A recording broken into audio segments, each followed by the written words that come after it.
today we're going to be harvesting sumac. It's Staghorn sumac. It grows along roadsides everywhere. Basically, in Ontario, you'll see it a lot along the Highway 400, on the 401. Not that I suggest you harvest your sumac from such a busy highway, but we're going to take some country roads today, some nice gravel roads. I'm Shawn Adler, the chef and owner of the Flying Chestnut Kitchen, as well as the chef and owner of Powwow Cafe. Sumac, it grows often as an ornamental in people's lawns and often grows in big clusters.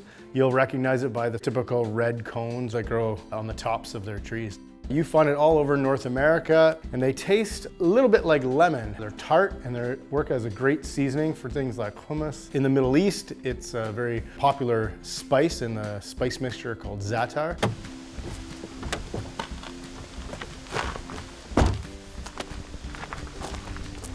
So this is sumac. You can see the leaves on it are directly across from each other on a long stem. They grow from a single stalk and then have offshoots with a cluster of berries right at the top. They make lovely foliage that turn this bright red and yellow in the fall. And they drop these seed sacs as well. So like they're constantly expanding along the roadside.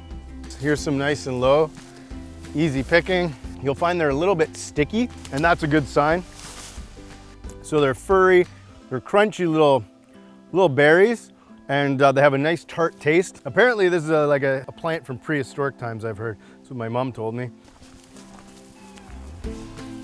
So here's a really nice sumac. You can just run your hand along it and prick the top off.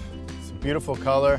If you find some that are kind of washed out and pale looking, that's not what we're looking for. We're looking for this bright maroon color. That really shows that they have a lot of flavor. When they're washed out, if it's been raining, wait a few days and they'll develop that stickiness back, which is where you get all the flavor from. Here's how you make Sumac Sun Tea. The first step is to add some cold water to a large vessel. Add about 4 handfuls of sumac cones to the water.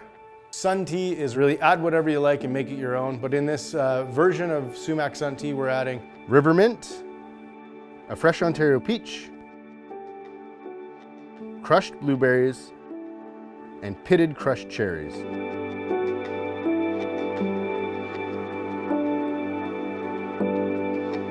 Give it a stir, cover it, and leave it to steep in the sun for about 3 hours. This beverage is great for kids and adults. If you're making the adult version, please feel free. Add some vodka, add some rum, whatever your favorite is, and pour it over ice. It's delicious.